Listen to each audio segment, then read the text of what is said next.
श्री गणेशाय नमः। ओम नमः शिवाय। स्वागत है दोस्तों आपका अपने चैनल पर और मैं हूं आचार्य दिव्या। ब्रह्मांड की बहुत बड़ी घटना शनि देव का वक्री होना। तो 17 जून 2023 को रात को 10:22 पे शनि महाराज वक्री होंगे और अपनी ही कुंभ राशि में होंगे, जो कि 4 नवंबर तक वक्री रहेंगे। शनि देव जो हैं न्याय फलदाता होते हैं, कर्म फलदाता होते हैं, और जो कुंभ राशि है जिसमें ये वक्री होने जा रहे हैं वह भी राशि मेहनत की, कर्म की, हार्डवर्क की होती है। तो शनि के वक्री होने का आपके लग्न पे, आपकी राशि पे क्या प्रभाव पड़ेगा, ये जानने से पहले मैं आपको बताना चाहूँ कि वक्री ग्रह कहते किसे हैं।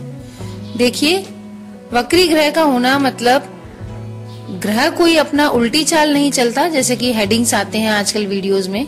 ग्रह अपनी गति से चलते रहते हैं, लेकिन वो वक्री महसूस होते हैं किसी दूसरे ग्रह से। जैसे 2 गाड़ियां चल रही हों, एक गाड़ी की स्पीड तेज हो और दूसरी गाड़ी की स्लो हो जाए। पहले दोनों गाड़ियां बराबर चल रही हों, एक गाड़ी फिर उससे अचानक स्लो हो जाए, तो दूसरी गाड़ी में बैठे हुए लोगों को लगेगा कि वह गाड़ी पीछे की ओर जा रही है। तो इसी तरह से पृथ्वी पर बैठे लोगों को अब महसूस होगा कि शनि महाराज पीछे की ओर जा रहे हैं, यानी टेढ़े हो गए हैं, वक्री हो गए हैं। आमतौर पर ये मानते हैं कि शनिदेव की वक्र दृष्टि अनुकूल नहीं होती है, लेकिन जिन जातकों की कुंडली में शनिदेव स्वयं वक्री हैं या फिर अच्छे स्थानों पर बैठे हुए हैं, लाभ की अवस्था में हैं, तो उनके जीवन में उन्नति का वास भी देते हैं। हालांकि वक्री ग्रह का प्रभाव है, इस बारे में 2 मत है। कुछ लोग वक्री ग्रह के प्रभाव को स्लो यानी धीमा मानते हैं और कुछ लोग वक्री ग्रह के प्रभाव को तेज मानते हैं। हो भी क्यों नहीं, क्योंकि वक्री ग्रह पृथ्वी के कुछ नजदीक आ जाता है तो उसके फल तेजी से प्राप्त होने लगते हैं। हालांकि मेहनत और एफर्ट वो नॉर्मल अवस्था से 100 गुना ज्यादा करवाते हैं, यानी कि नॉर्मल जब मार्गी में हम मेहनत करें उससे ज्यादा हमें मेहनत करनी पड़ेगी, तभी वक्री ग्रह फल दे पाते हैं। तो जिसकी भी कुंडली में शनि महाराज वक्री होते हैं, बेसिक कुंडली में D1 चार्ट में शनि महाराज वक्री होते हैं, उन लोगों को मेहनत और कर्म और हार्डवर्क बहुत करवाते हैं। और उन लोगों की ये आदत भी होती है, किसी भी चीज को वो अपने कर्म पर प्राप्त करते हैं और उनका दिमाग एक साथ 2-3 कामों में चलता है। अगर आपकी कुंडली में भी शनिदेव वक्री हैं तो आप महसूस करिएगा आपका एक साथ 3-4 कामों में इन्वॉल्वमेंट होगा। काम एक करते रहते हैं, दूसरा अपने दिमाग में चलता रहता है और बेजोड़ मेहनत कराते हैं शनिदेव जो वक्री होते हैं। शनिदेव का प्रभाव जो होता है व्यक्ति के जीवन में बड़े बड़े बदलाव लाने में सक्षम होता है, क्योंकि शनिदेव एक धीमे यानी मंद गति से चलने वाले ग्रह होते हैं। लगभग 2.5 वर्ष तक एक ही राशि में रहते हैं, ढैया का निर्माण भी करते हैं। शनि का प्रभाव अच्छा है या बुरा है वो व्यक्ति के कर्मों पर निर्धारित होता है। न्याय फलदाता इसलिए इनको कहते हैं, कर्म फलदाता इनको कहते हैं। व्यक्ति को अपने कर्मों के अनुसार शुभ फल देते हैं ये। हालांकि व्यक्ति को सीख देने के लिए काफी कठोर भी हो सकते हैं, लेकिन फिर भी उसको आहत करने का प्रयास नहीं करते। जिसे कहते हैं ना, उसे परीक्षा ले लेकर इतना तपाकर सोना बना देते हैं कि वह व्यक्ति अपने जीवन में काफी ठोकर खाकर मजबूत हो जाता है। और शनिदेव जहाँ बैठते हैं वहां से 3रे भाव, 7वें भाव, 10वें भाव को पूर्ण दृष्टि से देखते हैं। शनिदेव मेष राशि में नीच अवस्था में और तुला राशि में उच्च अवस्था में होते हैं। तो ऐसे शनि महाराज जो कि कर्मों का हमें फल देते हैं, ये अपनी ही कुंभ राशि में वक्री होने जा रहे हैं 17 जून को। तो आपकी लग्न राशि पर क्या प्रभाव पड़ेगा? वृश्चिक राशि और वृश्चिक लग्न है जिनका, उनके लिए शनि महाराज 4th भाव में वक्री हो रहे हैं।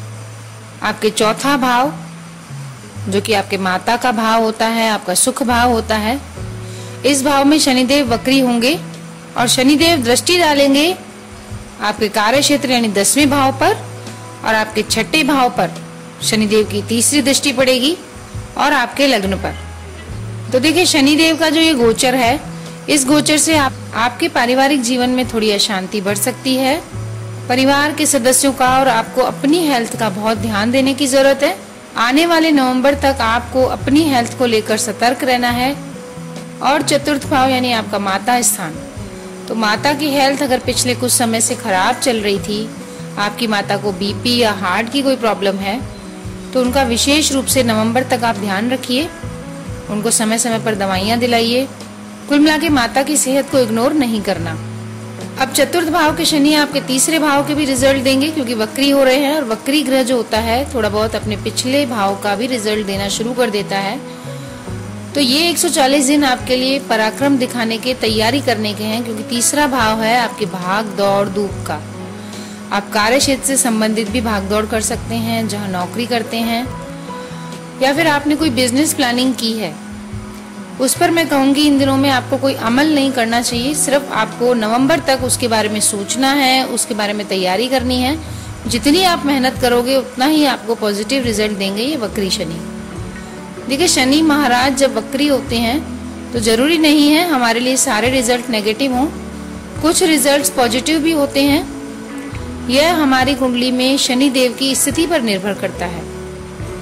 अगर हमारी कुंडली में, पर्सनल कुंडली में शनि देव अच्छे बैठे हुए हैं और दूसरे ग्रहों की भी पोजीशन अच्छी है, उनके द्वारा हमें लाभ मिल रहा है, तो हमें रिजल्ट मिले जुले मिल सकते हैं। वृश्चिक राशि वालों, आपके अगर पारिवारिक जमीन जायदाद का कोई विवाद चल रहा था तो इस दौरान वाद विवाद न बढ़े, इसका आपको ख्याल रखना चाहिए। धैर्य से आपको काम लेना चाहिए।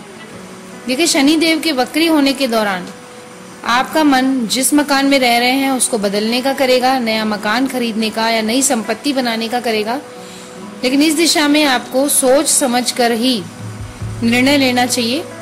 कहने का मतलब है आप तैयारी पूरी रखिए। हो सकता है नवंबर के बाद आपने कोई संपत्ति खरीद रखी है, उस पर निर्माण कार्य आप चालू करवा दें या फिर नई संपत्ति खरीदने के योग बन जाएं। कार्य क्षेत्र में जहां आप काम करते हैं स्थिति आपके पक्ष में रहेगी, लेकिन कुछ शत्रु जो आपको काफी समय से परेशान कर रहे थे, उनकी पॉलिटिक्स से आप बच के रहिएगा। आप पूरी मेहनत से अपना काम नौकरी में करेंगे, जिससे आपकी स्थिति नौकरी में अच्छी बनी रहेगी। शनि देव की जो दृष्टि है आपके छठे भाव पर भी है, और छठा भाव जो आपका कुंडली का रोग ऋण रिपु को दर्शाता है। तो कर्जा लेने की अगर आप सोच रहे हैं तो नवंबर तक ठहर जाइए, क्योंकि पिछले समय से जो आपको कर्जा परेशान कर रहा है, अब आपको कोई भी कर्ज नया लेने से बचना चाहिए। हाँ, लेकिन अगर आपके कोई शत्रु आपको परेशान कर रहे थे या परिवार का मामला कोई कोर्ट कचहरी में चल रहा है, तो उसमें शत्रु आपके परास्त होंगे, विजय आपको मिलेगी। और जहाँ तक लग्न भाव पर दृष्टि है शनि महाराज की, तो आपको अगर पिछले कुछ समय से मानसिक तनाव था, सिर दर्द या बीपी की प्रॉब्लम थी, तो उसको आप चेक करवा लीजिए, क्योंकि नवंबर तक आपकी हेल्थ के भी इश्यूज बढ़ सकते हैं। व्यापार में आपके लाभ के योग बन रहे हैं। व्यापार में आपको नई पूंजी लगाने से बचना चाहिए, लेकिन नया व्यापार शुरू करने की अगर आपको प्लानिंग करनी है तो आप इन दिनों में प्लानिंग करिए, नवंबर तक वो जरूर फलीभूत होगी। तो उपाय क्या करने हैं आपको ये 140 दिन शनि देव के वक्रत्व से लाभ प्राप्त करने के लिए?